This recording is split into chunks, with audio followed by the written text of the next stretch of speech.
Amigos, buenas noches. Bienvenidos a otra emisión más de Nosotros Decimos. Soy Jonás. Les agradezco como siempre y muy sinceramente el favor de su atención. Ustedes están viendo Canal 10 Quiero TV. Les tenemos la información importante sobre el tema de las elecciones. Yo sé que han visto a lo largo del día diferentes encabezados de medios de comunicación que han atendido puntos de vista, pero esta noche vamos a tener las versiones de los especialistas de diferentes universidades de nuestro estado y que han analizado lo que ocurrió ayer domingo. Les recuerdo, en 6 entidades hubo elecciones. Bueno, reaccionó todo el mundo, desde el presidente Andrés Manuel López Obrador hasta el más humilde participante de un partido político. Comencemos con este tema que seguramente nos estará preparando lo que viene en el futuro inmediato. Bienvenidos. Tras las elecciones celebradas en 6 estados el domingo 5 de junio, el partido Morena se declara ganador de la jornada al obtener, según los resultados preliminares, 4 de los 6 estados en contienda. La oposición se lleva Aguascalientes y Durango, mientras que el partido del presidente Andrés Manuel López Obrador se impone en Tamaulipas, Hidalgo, Quintana Roo y Oaxaca. La confirmación de estos resultados se afianza a medida que avanza el escrutinio de las boletas. En los estados de Hidalgo, Tamaulipas, Quintana Roo y Aguascalientes ya ha concluido el cómputo de los resultados preliminares, confirmando las victorias de Morena en las primeras entidades, mientras que la oposición refrendó su victoria en Aguascalientes. El Instituto Nacional Electoral ha hecho un balance exitoso de la más reciente jornada electoral. El árbitro de las votaciones en México informó que votaron más de 11.7 millones de personas y que se logró instalar casi el 100% de las casillas en esas entidades. Solo en 22 casos, en Oaxaca, no se colocaron las casillas debido a la inconformidad de la ciudadanía por la falta de apoyos necesarios tras el paso del huracán Ágata. La candidata de Morena al gobierno de Aguascalientes, Nora Rubalcaba, anunció la impugnación de los resultados de la elección y dijo buscará la anulación. Aunque hay una diferencia de casi 20 puntos entre la aspirante puntera de la oposición, la morenista acusó que bajo otras circunstancias en la contienda ella habría ganado. La participación no superó el 55% en ninguna de las 6 entidades. Los 18 gobernadores de Morena y sus aliados han difundido este lunes un comunicado en el que celebran las recientes victorias y afirman que no hay marcha atrás para la llamada cuarta transformación del país. Para Quiero TV, Georgina Flores. Elecciones 2022. Ahí tiene usted una brevísima síntesis de lo que fue la jornada de este domingo. Resultados, reacciones, consideraciones sobre el tema, lecturas entre líneas, claro, se las vamos a dar aquí. Déjeme presentarle a quienes nos acompañan esta noche aquí en la mesa. Voy a empezar de mi izquierda a derecha, como siempre lo hago. Está con nosotros la doctora Mónica Montaño, titular del Observatorio Electoral de la Universidad de Guadalajara. Doctora, bienvenida. Buenas noches, saludos a todos. También está el doctor Rubén Ortega, él es del Centro Universitario de la Ciénega, el CUCiénega. Pues sobre todo usted se dedica al derecho, doctor, pero es un observador acucioso de todos los fenómenos sociales. Muchas gracias por esa deferencia, Jonás, y un honor y un gusto estar aquí con grandes personajes politólogos, por cierto. Así es, así como usted lo dice. También está el doctor Jorge Rocha del Instituto Técnico de Estudios Superiores de Occidente, el ITESO, y también pues un estudioso muy acucioso de todo lo que es el fenómeno social y político. Doctor, bienvenido. Hola, ¿cómo están? Buenas noches, un gusto compartir estos temas, ¿no?, que a todos nos interesan. Bueno, se ha hablado mucho de la elección 2022, les quiero ceder la palabra para no entrar en, pues sobre todo en argumentos que pudiéramos presentar nosotros, para eso ya habrá tiempo. Regálenme su análisis de lo que fue este domingo 5 de junio de 2022, lo que implica, lo que impacta. Si me permiten, voy a empezar con nuestra invitada, la doctora Mónica Montaño. Gracias. Bueno, yo resaltaría 3 cosas. La primera, que la coalición PAN y PRI sigue aferrada a unirse, cuando sabemos que a partir del Gran Pacto por México es que el sistema de partidos sufrió el descalabro y fortaleció a Morena, ¿no? Entonces digamos que ahí debe de haber una revisión de esta coalición. La segunda es que Movimiento Ciudadano fue solo, alcanzó incluso casi 10% en algunos estados, lo que lo está perfilando como una opción nacional, lo cual va a ser interesante, aunque bueno, en muchos estados fue también de poco más de 3%. Y bueno, finalmente siempre resaltar que gracias a la paridad en todo tenemos virtualmente 2 nuevas gobernadoras, lo cual incrementará a 9 las mujeres gobernadoras de México. Bueno, esa es su revisión inicial. Sí.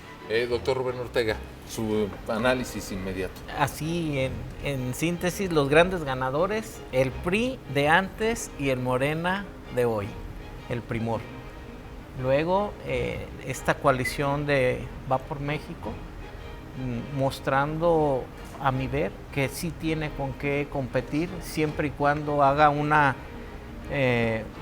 buena negociación con uno de los candidatos con mayor nombre, como es Colosio, Luis Donaldo Colosio Riojas, y que está mostrando cierto músculo para que sí pueda haber una elección dividida entre dos. Si se parte en tres con MC, con ese 3% en algunos estados, solamente en Quintana Roo con 2 dígitos, un promedio de 7%, creo que nada tiene que hacer MC solo y solamente evitaría que se pudiera quitar a Morena de en medio para la siguiente elección. Jorge Rocha, doctor. Yo primero entro con un tema que me llama la atención, que de hecho ustedes colocaron en la entrada, que es la participación. De hecho, hay que decirlo, solo en un estado rebasó el 50% de participación, que fue en el caso de Tamaulipas, que según el PREP, los datos reportados fue del 53.31%, pero en el resto de los estados la participación ciudadana fue de menos del 50%. Incluso tuvimos el caso de Oaxaca, que llegó al 38% de la participación. ¿Eso qué significa? Bueno, lo primero que hay que resaltar es que a pesar del bombardeo que tuvimos electoral de mensajes, campañas, jingles, todo tipo de propaganda política, no se logró que en estas 6 entidades por lo menos la mitad de la población asistiera a depositar su voto en la urna. Eso me parece, para empezar, sintomático de lo que es el sistema de partidos, que concuerdo con lo que decía Mónica Montaño, desde hace un buen rato está roto y desquebrajado. Eso en primer lugar. En segundo lugar, en términos, digamos, de avance político, pues Morena, de tener 17 gobernaturas, bueno, ahora tiene 20 ahora, 20 más 2, porque una es con el Partido Verde, San Luis Potosí en concreto, y otra con el PES, que es de Encuentro Social, con el afamado Cuauhtémoc Blanco como gobernador, que además siempre está en los niveles de aprobación más bajos, según todas las encuestas. Que Jorge Cuauhtémoc Blanco como gobernador, excelente futbolista, ¿verdad? Exactamente, sí. Sí, no, bueno, pero después de Graco Ramírez dices, por Dios, pobre estado. Pero tenemos, por la vía de los hechos, Morena tendría el control sobre 22 estados de 32, esa es la realidad hoy por hoy. El PAN solamente tendría 6 gobernaturas, pensando que Durango en realidad es más el PRI el que está ahí. El PRI se queda solamente con 2, ya igualado con Movimiento Ciudadano, ya igualado, y que además posiblemente el año que entra esas 2 también las pueda perder. Por lo menos Estado de México sí tendría un riesgo muy alto. MC se queda igual, digo, con una votación yo creo que bastante pobre, digo, salvo los casos de Quintana Roo, que tiene 13% del voto, y Aguascalientes, que se va al 6%, pero en el resto es puro 3%, se queda muy, digamos, al margen, aunque hay que decirlo también, si este porcentaje se hubiera sumado a cualquier alianza no servía de nada, O sea, los resultados no habría hecho diferencia. Sí, se hubieran mantenido, no habría habido ninguna diferencia, y el PAN, bueno, se queda solamente ya con 6 gobernaturas, muy, muy por debajo. Entonces, el mapa político, claramente Morena es para mí el gran ganador de esta elección, se queda con 4, se hablaba en su momento de 5 por el caso de Durango, creo que Aguascalientes jamás estuvo en duda que el PAN lo iba a refrendar, creo que estaba todas las encuestas desde muy al principio y ninguna dijo una cosa distinta, lo iba a ganar el PAN. En realidad, las 2 gobernaturas que estaban en disputa todavía era Durango y Tamaulipas, y en el caso de Tamaulipas termina siendo de Morena, y el caso de de Durango acaba con la alianza. Pero me parece que para mí ese es el gran saldo en términos de ganadores y perdedores. Ahora les preguntaría a los 3, ¿el saldo es positivo? Es decir, ¿para quién? Exacto.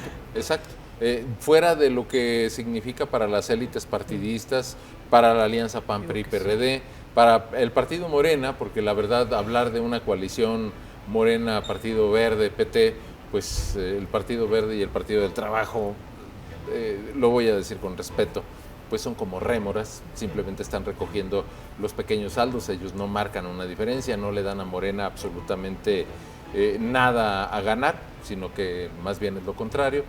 Fuera de eso, ¿hay ganancia para la ciudadanía? Porque ya se está hablando, obvio, todo lo que tiene que ver con procesos electorales nos remite al año 2024 y la lucha por la presidencia.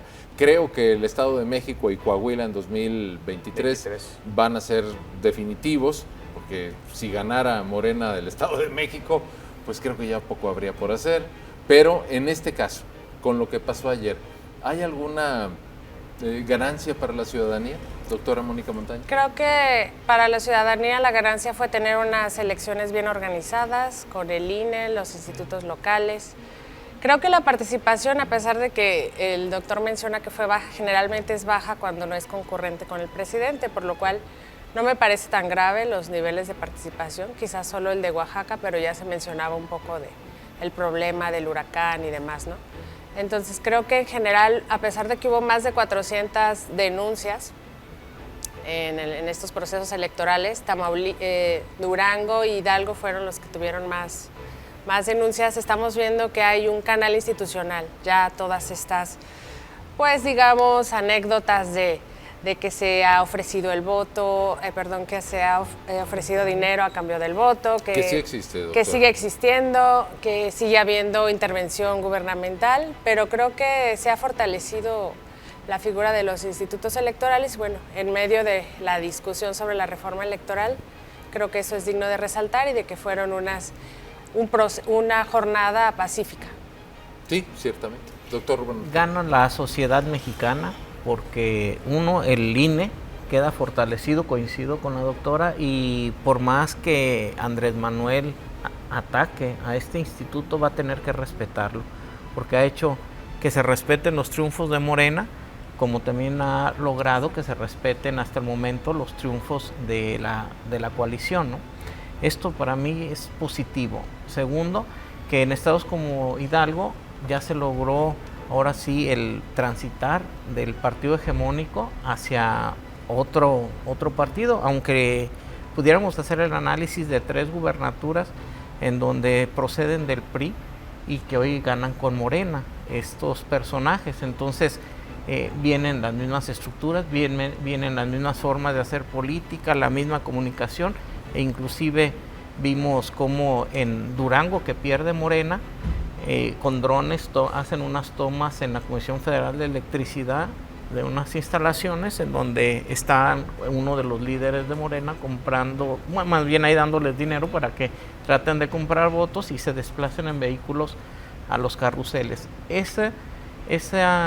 Ese ganar es el que yo pongo en duda, porque gana el primor, como lo dije, o sea, los priistas dentro de Morena, y volvemos con todo lo que siempre queríamos que se fuera, con los fraudes electorales, con la presencia de la delincuencia organizada, hay que decirlo claramente. Que ese es un capítulo muy aparte, doctor, y volveremos sobre ello, claro. Y que esta temática en la que se desarrollan ambos, esos 2 factores para mí principalmente, y los programas sociales y la presencia diaria de Andrés Manuel haciendo política por Morena, pues obviamente que con esta estructura se convierte en un partido aparentemente nuevo, pero que de nuevo tiene más de 15 años el menor de los nuevos gobernadores dentro del PRI. Jorge, por favor, Jorge Rocha. ¿Quién gana? A ver, bueno, cuando hay alternancias, normalmente se genera... Que antes era como la joya que perseguíamos. Queríamos tener alternancias. Yo creo que ahora la ciudadanía es bastante más sobria al respecto. Me parece que cuando hay alternancias siempre se genera una posibilidad de esperanza, que habrá que ver si eso no se marchita muy pronto, pero por lo menos 4 estados dirían vamos a tener gobiernos distintos. Resalto, como dice el doctor Rubén, el caso de Hidalgo, que no es uno de los... Bueno, ya solamente quedan 2 estados sin alternancia, que es precisamente los 2 que compiten en el 2023. Pero Hidalgo se había convertido, incluso en términos relativos, era el estado más priista del país. en términos relativos, no en absolutos, pero sí en relativos, donde el PRI arrasaba. De hecho, la última elección el PRI arrasó en Hidalgo, ahora hay un cambio. Efectivamente, creo que si rastreamos, no al PRI, pero a los priistas, en muchos partidos, pues los vamos a ver en todas partes. Yo no digo que solo en Morena, ahí creo que su capacidad de colocación es bastante más activa y más proactiva, valga la expresión. Pero bueno, creo que en ese sentido sí hay una posibilidad de esperanza, y lo coloco de esa forma. La otra es que efectivamente son unos comicios que se desarrollan en términos pacíficos en general, eso me parece que también es una buena noticia. Y la otra es que sí creo que en esta elección hay claramente un voto polarizado, porque salvo la elección de Tamaulipas, donde la diferencia va a ser de 5 puntos porcentuales, en el resto el que gana se lleva todo muy fuerte, con votos de 2-1, incluso en el caso de Quintana Roo supera por 40 puntos al segundo lugar.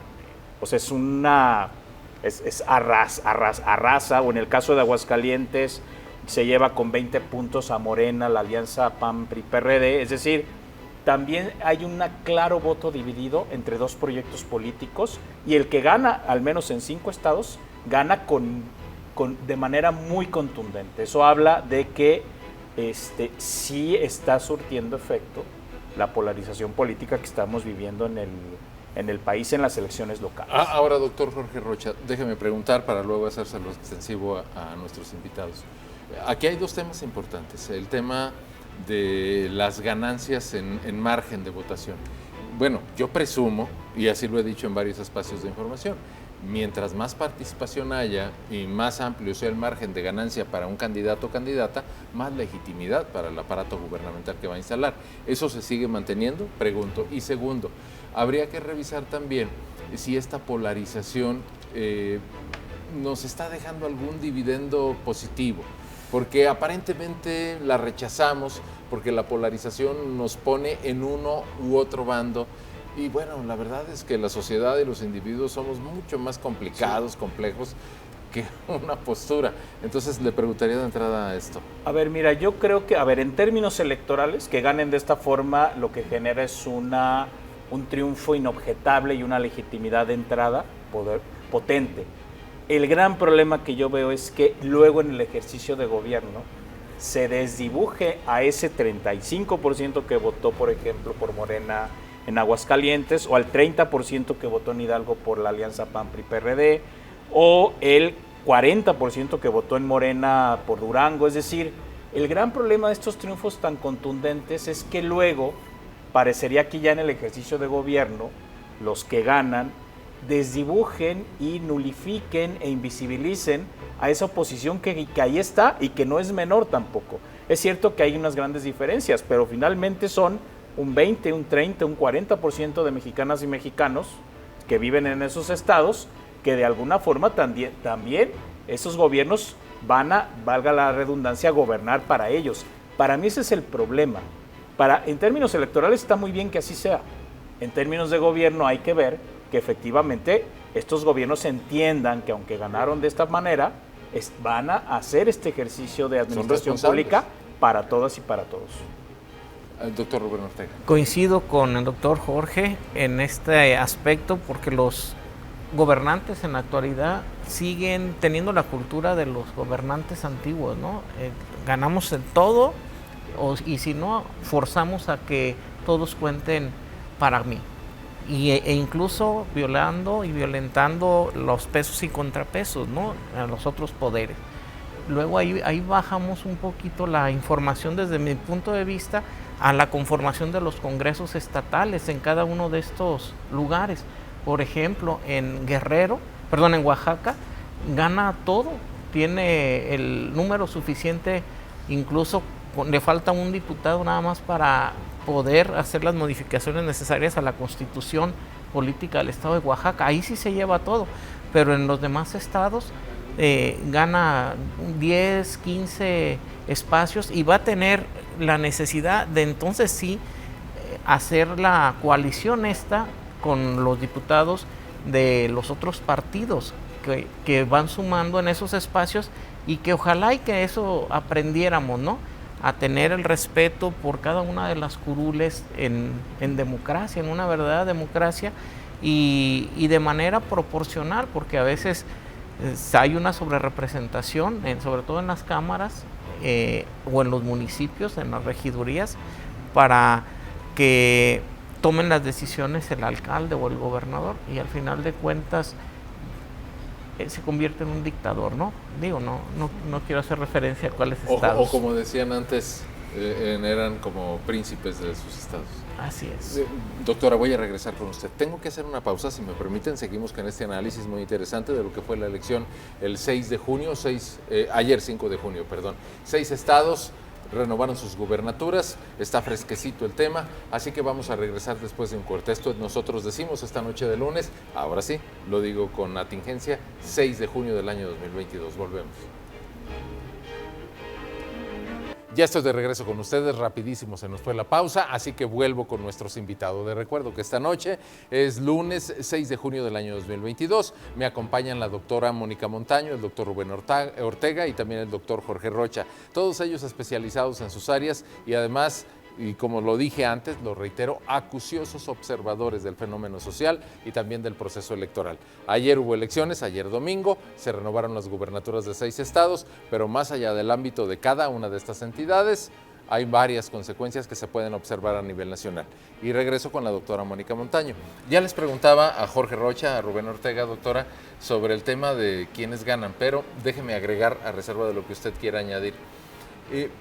En el tema, sobre todo, de las mujeres, y porque usted es nuestra invitada femenina, ¿hace alguna diferencia que ya tengamos otra gobernadora en Aguascalientes y que ya tengamos 8 gubernaturas encabezadas por mujeres? ¿O no hace ninguna?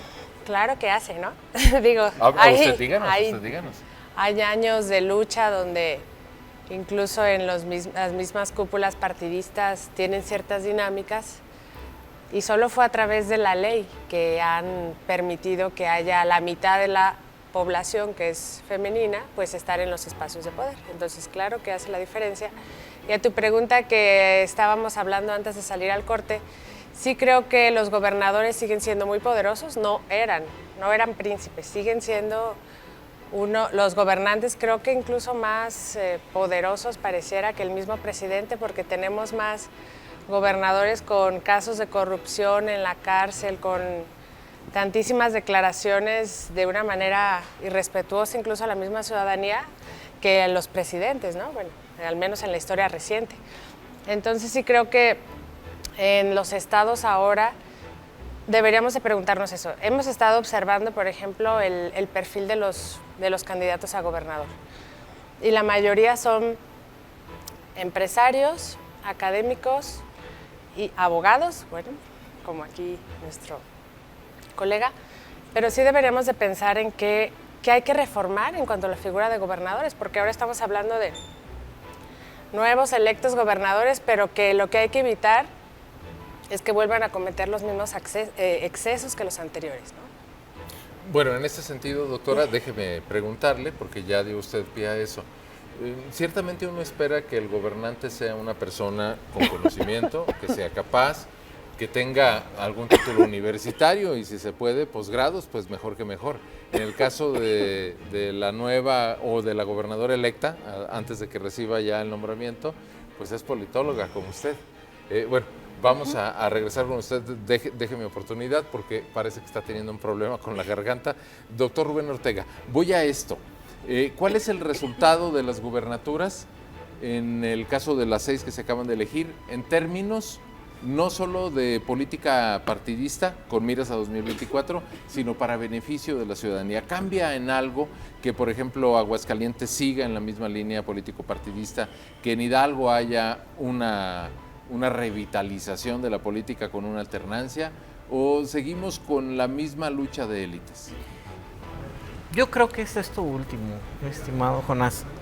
Al final de cuentas, quienes lograron en un momento determinado obtener las candidaturas ganadoras en esta polarización, lo hemos visto en las últimas elecciones, solo hay de dos puntos hacia dónde caminar.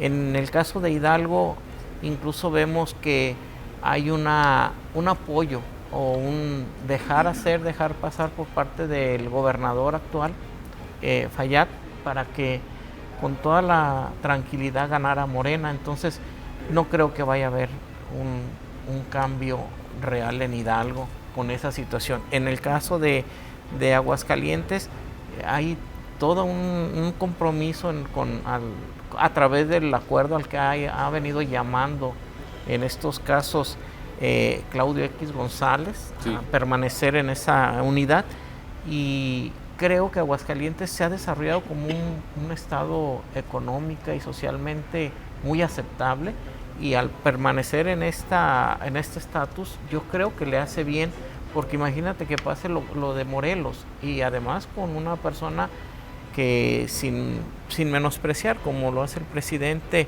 y tilda a la gente con alguna preparación de aspiracionista, incluso la critica con todas las de la ley, pero veamos el caso de Morelos, el último casi de todos, con Cuauhtémoc Blanco, ¿no? Un futbolista que viene a gobernar y que obviamente que no se gobierna, discúlpenme la expresión, con los pies. Él está acostumbrado a gobernar o a gobernarse con la patada y obtener de esa manera sus triunfos. Entonces, realmente así, si volteamos o vemos el número de aceptación en el que está Cuauhtémoc y de su grado de digamos, eficacia y eficiencia de gobernante, está al último, ¿no? Está en los pies. Y solamente acompañado de Zacatecas, que es un estado realmente muy golpeado, un desastre total.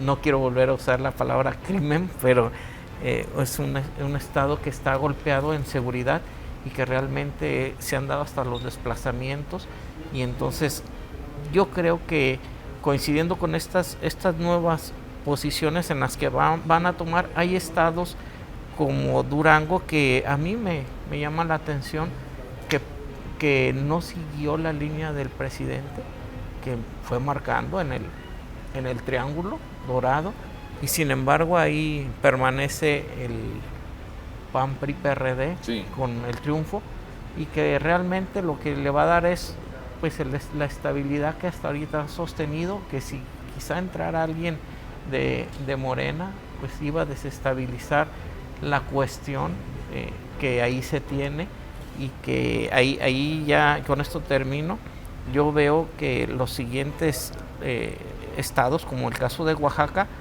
con todo este poderío, pero dentro de una cultura priista totalmente, va a seguir igual o peor. Bueno, ahí es a donde quiero llegar. Regresaremos con usted, doctora, si me permite. Jorge Rocha, ¿hasta dónde estamos comulgando con una idea que es, me parece, un tanto simplista, pero que abarca todo, de que el asunto es entre Morena y los otros? Tengo la impresión de que de pronto hablar de los más de 20 estados gobernados por Morena, pues es hablar de uno por uno, y de que la situación es diferenciada, y no es lo mismo hablar de Baja California que hablar de Chiapas o de Tabasco. No es igual hablar de la Ciudad de México que hablar de otra urbe gobernada por Morena. Y lo mismo pasa con la famosa Alianza por México. En el caso de Durango me parece que es el PRI el que se posiciona, en el caso de Aguascalientes pues es el PAN el que se posiciona, y ellos mismos lo reconocen, ¿no? De pronto como que nos dan a comulgar una idea que no es real. No, lo que pasa es que, a ver, los partidos, tanto la oposición como el presidente y Morena, simplifican en exceso la geometría política, por decirlo así. ¿Eso qué significa? Morena y sus aliados y el presidente dicen nosotros somos los buenos y todo lo que está en contra de nosotros está mal, y la oposición dice exactamente lo mismo. Morena es un desastre y es lo peor que nos ha pasado en el país, y nosotros sí sabemos hacer bien las cosas. El problema de esta simplificación, que a mí me parece absolutamente irreal y absurda, porque además entre ellos hay muchos vasos comunicantes también, sí, hay que decirlo, lo que hace es dividir de forma ficticia a la sociedad. Y eso, por ejemplo, en esta votación se ve. O sea, la gente, por lo menos en términos electorales, sí está comprando el discurso de unos son los buenos y otros son los malos. Pero la verdad es que socialmente eso no existe. Lo que existen son diversidades, y por supuesto que los estados, las ciudades son mucho más que sus partidos políticos, afortunadamente.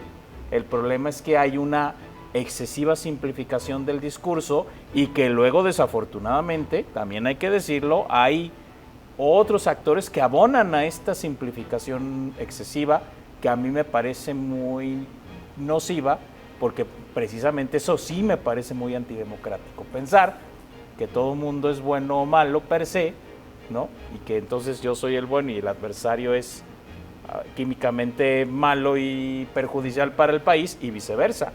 Esa manera de trazar la narrativa política, vuelvo a repetir, disuelve toda la enorme diversidad social, cultural y política que tiene este país, y eso me parece sumamente lamentable. De hecho, a mí me parece que las democracias más consolidadas hacen exactamente lo contrario. Valorar reconocen todas las diversidades, y claro, de repente sí hay líneas donde se aglutinan ciertos actores en las geometrías tradicionales, pero aún en esas convergencias siguen reconociéndose las distinciones políticas. Es que parece, perdón que lo diga, pero ustedes díganme si no, parece que hoy en la mañana con el discurso del presidente, pues se equivocaron los habitantes de Aguascalientes, se equivocaron los habitantes de Durango y los otros 4 estados, Quintana Roo, Oaxaca, Tamaulipas e Hidalgo, eso sí le dieron al clavo, ¿no? ¿En serio? Pero ¿sabes qué? Pero Claudio X González dice exactamente lo mismo del otro lado. Es que sí. Esas simplificaciones, digo, a mí me parecen sumamente lamentables de ambos. Bueno, nada más que Claudio X González es un ciudadano. Ajá. Y Andrés Manuel López Obrador es el presidente de la República, ¿no? Doctora, ¿a dónde vamos con esto? Déjeme volver sobre el tema en el que todo mundo confluye, elecciones 2024. Y si se refieren a las elecciones de este año, nadie habla de lo que serán las políticas públicas en Tamaulipas, de la oportunidad de mayor desarrollo en Durango o de lo que se pueda cambiar en materia de inseguridad en Quintana Roo. Ya tiene nuevo gobierno, entonces a lo mejor van a mejorar las cosas. Todo el mundo habla de sumar para 2024. Está muy cortito eso, ¿no? ¿O me equivoco? Sí, bueno, pues aquí ya se han tocado varios puntos que nos llevan a lo mismo. Desgraciadamente las campañas se tratan de dividir, de simplificar, y desgraciadamente no solo en México, en los demás países, en Inglaterra, en Estados Unidos lo vivimos con Trump. Los discursos del crear un enemigo común funcionan electoralmente, nadie se preocupa por las políticas públicas, desgraciadamente, aunque sí habría que hacer una evaluación de estos gobiernos que están ganando, ¿no? Al cobijo de Morena y del presidente, vamos a ver si realmente a nivel estatal responden igual. En 3 años puede que todavía los ciudadanos tengan paciencia, porque siempre hay un nivel de tolerancia de, bueno, va llegando, va empezando un partido nuevo, y además siempre está el recurso de que toda la culpa fue de los anteriores, ¿no? Entonces, es probable que de aquí al 2024 se mantenga, se fortalezca la estructura, y a mí es lo que me sorprendió mucho, que en esta elección los presidenciables de Morena se unieron y visitaron los estados y ya vieron que en el 2021, donde les fue mal, fue donde el partido Morena local era muy débil. Entonces ahora creo que la tarea que van a tener rumbo al 24 pues va a ser fortalecer Morena a nivel local, y yo insisto, digo, no estoy de acuerdo con el doctor de que la coalición PRI-PAN es efectiva. Creo que al contrario, los ciudadanos buscan un partido nuevo y lo ven en Morena. ¿Por qué no votan por Movimiento Ciudadano? Porque también hay una lógica de no desperdiciar el voto. Entonces no va a ganar, no voto por él, ¿no? Pero mientras se sigan yendo en coalición los partidos de siempre, no hablamos del PRD, si hablamos del PRD, pues es una desgracia, ¿no? Porque está desapareciendo del mapa, no hay nueva oferta política, no hay nuevos líderes. Estábamos hablando de Claudio X González, que no está siquiera en un partido, no estamos hablando de candidatos de oposición. Sí mencionamos a Colosio, pero bueno, es todavía algo muy, creo que incipiente, pero si te fijas no hay una opción. Entonces, si todo sigue así, yo sí creo que Morena se sigue fortaleciendo, mientras que no haya nuevas ofertas políticas y nuevos partidos que entusiasmen a los ciudadanos. Doctor, pues por alusión directa.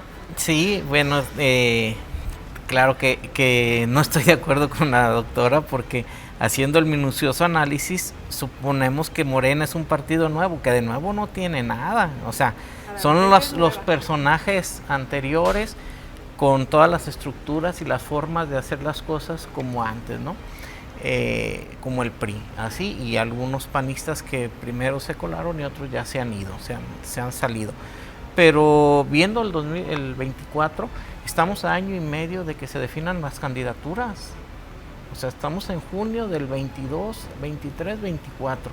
Estaríamos a 2 años de la elección, entonces a año y medio de la definición de las candidaturas. Y esto, pues ya estamos en ellas prácticamente. La gente hoy está acostumbrada a las marcas. La gente compra por marcas y solamente vienen dos marcas desde el tiempo de Salinas, que sin querer o queriendo las creó Salinas. Una es Colosio, la marca Colosio, que nunca llegó al poder el papá, porque pues todos conocemos lo que ahí ocurrió, ¿no? El magnicidio en el 94, sí. Pero quedó la marca. Pero al mismo tiempo también recordemos que Andrés Manuel toma marca como tal cuando le arrebatan en las famosas aquellas concertaciones la gubernatura de Tabasco y se le entregan a Roberto Madrazo, pintado. Y entonces arrancan esas 2 marcas. No hay mayor marca de personajes en México, y afortunadamente para los colosistas existe Luis Donaldo Colosio, y es un personaje fresco, nuevo, que es... ¿Usted ahorita ya lo da como candidato, doctor, o cómo?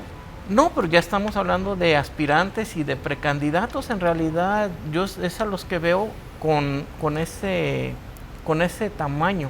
A los 2 personajes, pero vamos a quitar a AMLO porque él ya no va a estar en los boletos, aunque no va a dejar con las mañaneras de hacer presencia y con el gobierno y con todas las estructuras, pero no va a estar él en la boleta. Marcelo Ebrard, Claudia de la Ciudad de México, y si le buscamos por ahí, pues a Ricardo Monreal no lo van a dejar llegar, y bueno, mucho menos a Noroña, ¿no? Secretario de Gobernación. Augusto, un tabasqueño, igual decían, bueno, el grupo Tabasco, igual que Roberto Madrazo, entonces, que también era tabasqueño, ¿no? Campechanos y aparte de la 4C, ¿no? Sí. Yo creo que en esa disyuntiva poner enfrente a un candidato joven como Colosio y a un candidato como es Augusto López, bueno, otro López, y aparte una imagen pues ya de otro sexagenario en el contexto nacional, creo que a México le va a venir bien algo fresco. Quizá y no alcance a ganar la elección, pero de que van a poder y que van a tener oportunidad, si lo hacen en coalición, la tienen. Y por último decir, para mí el sistema de partidos no está terminado en México, ni está de ninguna manera acabado o transitado, porque las candidaturas independientes, la única que llegó es el Bronco, y en dónde está, en la cárcel, y tampoco tenía la Cámara el Congreso ahí del Congreso del Estado de su parte, tampoco municipios, igual que le pasa a Samuel García, salvo Monterrey, no tiene un contexto de municipios que sean de MC como Alfaro en Jalisco. Los diputados del PAN ya se están yendo a Movimiento Ciudadano en Nuevo León. Bueno, perdón que los interrumpa, ciertamente están entrando ustedes en detalles importantes. ¿Del 24? Sí, pero demasiado puntuales. Quiero ir con el doctor Jorge Rocha. Muy bien. Doctor, después de lo que han comentado Mónica Montaño y el doctor Rubén Ortega, dígame usted si es verdad o no, nos están entregando una ficción verbal, el tema de que el 2024 se define entre Morena y sus 4 personajes, Claudia Sheinbaum, Marcelo Ebrard, Ricardo Monreal y Adán Augusto López, o lo que logre construir la oposición, porque no le veo ningún rostro. Y todo el mundo refiere las elecciones de ayer como un escalón previo. ¿Ese es el futuro de México? ¿No nos queda de otra? A ver, el problema que yo veo es que, el avance de Morena es sólido, ahora sí que como decía nuestro expresidente, haya sido como haya sido, pero es un avance sólido. O sea, Morena de 2015 en adelante crece y sigue creciendo. Y además crece mucho más que la oposición. Entonces, si lo vemos en perspectiva, pues la tendencia, por lo menos si ya lo empiezan a decir otro tipo de organismos internacionales, pues es que Morena va a ganar, va a refrendar la presidencia. Digamos, esa es la tendencia y la tendencia es sumamente clara. O sea, ahí no hay... No hay futurología. No estamos hablando de adivinar el futuro. No, estamos hablando de tendencia consistente y sólida. Por otro lado, la otra tendencia consistente y sólida es que la oposición sigue perdiendo posiciones. Esa es la otra. O sea, si vemos lo que era el PRI hace unos años al de hoy, o vemos al PAN al de hoy, incluso vemos el crecimiento muy bajo de MC, pues también esa es una tendencia consolidada, es o de crecimiento o crecimiento bajo. Entonces, si uno hace un cruce de tendencias, está claro que Morena tiene todo el escenario para ganar, incluyendo que, solo porque algunos dicen que Alfredo del Mazo es del PRI, pero actúa como un gobernador de Morena. Y Alejandro Murat también, ¿no? Exacto. Entonces, muy probablemente, al menos yo creo que por lo que se ha visto, el Estado de México lo va a ganar Morena, porque además también la tendencia electoral del propio Estado lo dice, que el Morena ha crecido en las últimas elecciones de manera muy importante, y Coahuila ya demostró con el señor Riquelme que sigue siendo un bastión priista muy importante, sobre todo en la elección pasada con el Congreso, donde se llevó el carro completo. Entonces, esas son las tendencias, ahí no podemos, descartar, y las tendencias solamente se rompen cuando hay algún evento profundamente traumático socialmente que yo en este momento no veo. Por esa razón digo, sí, la probabilidad de que Morena gane la presidencia es muy alta en este momento, y la probabilidad de que sea Claudia Sheinbaum o Marcelo es muy alta también, y creo que eso depende de un cálculo de rentabilidad política, que significa si el presidente ve que la maquinaria de Morena funciona después de la elección del Estado de México como un reloj suizo, seguramente Claudia Sheinbaum sería la candidata porque hoy es la preferencia personal del presidente. Si ve que hay fisuras, riesgos, va a ser Marcelo Ebrard, que es un candidato que no le genera temores tan fuertes a ciertos sectores de la sociedad. Yo creo que está muy cantado el escenario, pero vuelvo a repetir, no es determinismo político, no es futurología barata, es tendencias consolidadas. Jorge Rocha no es bonividente. No, por supuesto que no, son tendencias consolidadas que están presentes, que solamente se romperán solo si hay algún evento sumamente traumático. Hago pausa, rapidísimo. Vuelvo con ustedes. Estamos analizando las elecciones del día de ayer con miras a lo que será el futuro inmediato. Ya volvemos.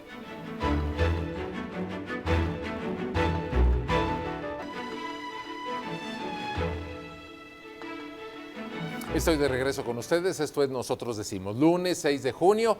Apenas unas horas después de que se realizaron elecciones constitucionales, ayer domingo 5, en 6 estados del país. Me acompañan el doctor Jorge Rocha, el doctor Rubén Ortega, la doctora Mónica Montaño, todos ellos estudiosos de los fenómenos políticos, sociales y también del comportamiento de nuestras élites gobernantes.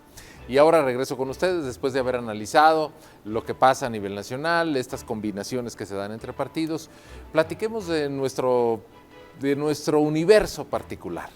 En Jalisco, evidentemente, todos lo sabemos, gobierna Movimiento Ciudadano. En Nuevo León también.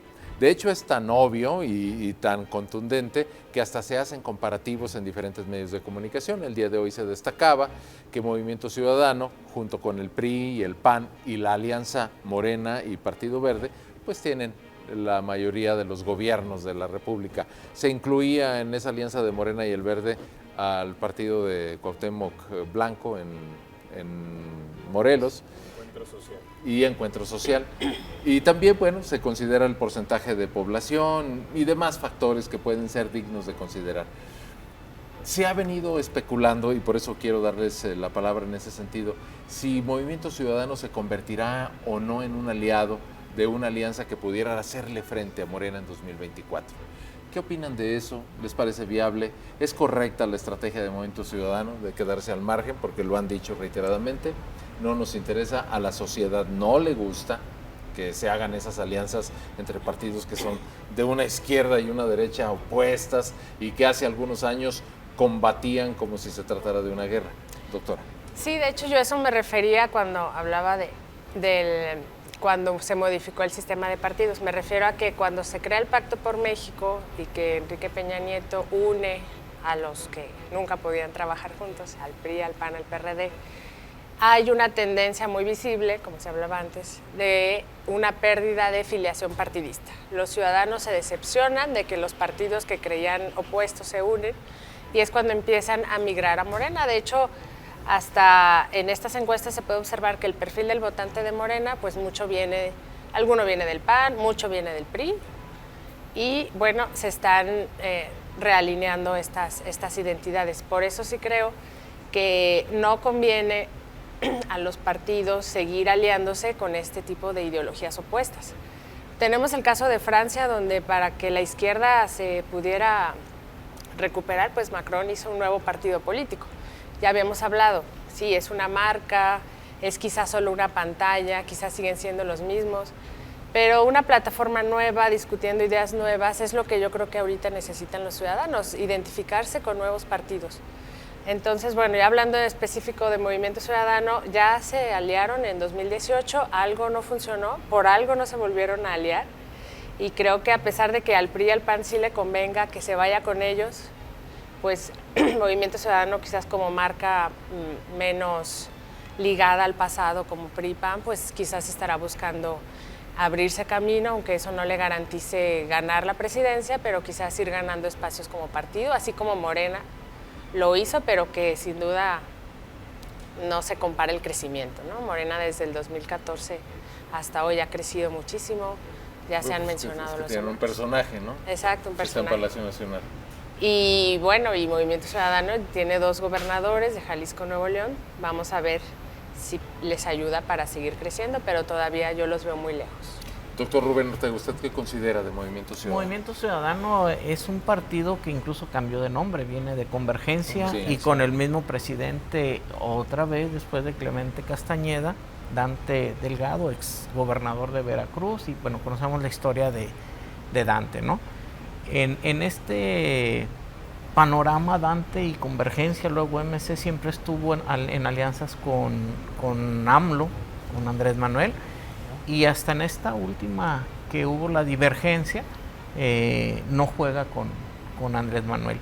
Pero ya siendo gobierno vimos cómo incluso Alfaro, nuestro gobernador, cambia el discurso, cambia la narrativa, decíamos hace un rato, con nuestra propia universidad, y empieza a aliarse a Andrés Manuel y se convierte en una especie de fuerza local. En Jalisco la tiene, sin duda, pero que a nivel nacional no existe, y se convierte en un partido rémora, tratando de dividir el voto, en esto beneficiando a Morena. Desde mi perspectiva, así lo veo. Y en efecto, o sea, si esta unión de los partidos en donde terminaron las ideologías, realmente pues se acabó el debate ideológico y se convirtió en mera marca, en mera comercialización y negociación, y en esa posición creo que estamos. Tiene razón la doctora en que deben de crearse nuevas plataformas, pero esto tendría que ir acompañado para cómo llamar a los jóvenes. La gente mayor está definida, y si no, vean, ahí están los votos, y si nos vamos bajando a los municipios y a los seccionales, lo vemos cómo la gente permanece en sus partidos o sigue a la persona que se sale de su partido y se va momentáneamente a otro. Pero están politizados. Están politizados, y los jóvenes realmente son ahorita quienes se van con la idea de qué es mejor marca, qué es lo novedoso. Y yo quiero terminar con esto de MC diciendo que es cierto lo que dice el doctor Jorge de que esté consolidado, que esto va caminando, pero así lo decían en las pasadas elecciones del 21, y en la Ciudad de México de 16 alcaldías la coalición les ganó 9. O sea, en el centro, en donde siempre estuvo la izquierda, en donde está el PRD, en Veracruz, Cuitláhuac, no es un gobernador ya tan aceptado por todas las cuestiones de seguridad y de otras cuestiones que hay. Y si luego, si viene Morelos, también un bastión de ese tipo, y luego le vamos sumando Colima, Zacatecas, y de esta manera Michoacán, pues vemos que el morenismo sí llega con esa grande esperanza, como se dijo en un momento, pero que a la hora de gobernar salen malitos para realizarlo, ya lo dijo el doctor, y entonces eso es lo que yo sí creo que puede hacer la diferencia en el 24, ya comentamos, estamos por entrar a ello. Eso sí, hay muchos matices de estado a estado. Doctor Jorge Rocha. A ver, sobre MC yo diría que tiene dos problemas iniciales. El primero es que es un partido que no está consolidado tampoco hacia el interior. O sea, porque ¿de cuál MC hablamos? ¿Del de Dante? ¿El del Eje Monterrey, Samuel Luis Donaldo? ¿O hablamos de MC de Enrique Alfaro? Sí, para empezar, no hay todavía una coherencia política y discursiva, y sabemos que, por ejemplo, tanto Samuel como Alfaro como Luis Donaldo, eventualmente los tres tienen aspiraciones y yo no sé cómo se van a poner de acuerdo. Entonces, un primer problema que tiene No se preocupe, doctor, ellos tampoco saben. Sí, ¿verdad? Pero es un primer problema, o sea, el partido no ha generado ni reglas claras hacia el interior, ni tampoco tiene una institucionalidad sólida. Ese es un primer problema. Segundo, y lo decía el doctor Rubén, MC no ha logrado tener una presencia territorial nacional. No es un partido nacional, y para poder competir a la presidencia de la República se necesita un partido de corte nacional. MC hoy no es así, o sea, y lo vemos en estas elecciones, o sea, salvo el caso de Aguascalientes, donde ya sabíamos que había una presencia, obtiene casi el 7% del voto. El caso muy atípico de Quintana Roo por el candidato, que era alguien de Morena que se sale del partido, obtiene este 13%, pero en el resto se va a un 3 o 4. Es decir, es un partido que apenas le alcanza para mantener el registro electoral. Entonces, y yo veo muy lejos que en 3 años, incluso en otros 6 más, es decir, para 2030, MC logre construirse como una fuerza nacional. Lo veo muy complicado, ¿sí? Porque además no tienen un activo tan importante como López Obrador, que hoy por hoy creo que el único personaje que tiene esa potencia política es Morena, y además no veo a nadie más en ningún partido, tampoco. Entonces, creo que MC tiene estos dos problemas. Vuelvo a repetir, no tiene una consolidación como partido y tampoco es un partido de corte nacional. Más bien, es un partido de corte muy regional, centralizado en estas dos grandes ciudades. Entonces, dicho esto, MC tiene que hacer una opción, que yo creo que todavía le hizo para esta elección, pero yo creo que todavía es caminar por la vía del crecimiento junto con, que yo la verdad es que lo veo más cerca de Morena, francamente. Su ideología. Su ideología y su historia. Solo en el 18 fueron aparte, pero todas las demás son mucho más cercanos a Andrés Manuel. Y además con esto que ahora el presidente está repartiendo dinero, pues a ver ahí, el amor, con amor se paga, punto. Y ahí está claro, es decir, no podemos ser como ilusos al respecto. Claro, la política es pragmática. Exacto, entonces ahí hay una relación y yo veo mucho más cercano a MC de eventualmente hacer una alianza de facto con Morena a acercarse hoy al PRI, al PAN o al PRD. Bueno, al PRD, ¿quién se quiere juntar? Lo decía la doctora Mónica. No, primero identifíqueme quiénes son las listas. O después de las declaraciones del señor Alito, ¿quién por Dios se quiere tomar la foto con él? O sea, finalmente creo que el único partido que sigue teniendo algo de digamos, de respeto moral en ese sentido es el PAN. Pero bueno, yo no veo cómo. Bueno, pues les voy a agradecer mucho que me hayan acompañado esta noche. Espero que se queden conmigo en una futura invitación. Hoy se nos terminó el tiempo. Creo que el tema sigue dando mucho de qué hablar. vamos a seguir abordándolo. Le agradezco mucho, doctor Jorge Rocha, doctor Rubén Ortega, doctora Mónica Montaño, y sobre todo les agradezco a ustedes. Ahí tienen ustedes un análisis sobre lo que fue la elección de este 5 de junio de 2022, lo que viene el año que entra y claro, la fecha que todos estamos esperando, elecciones 2024. Quédense en Canal 10, yo soy Jonás, esto fue Nosotros Decimos. Buenas noches, hasta la próxima.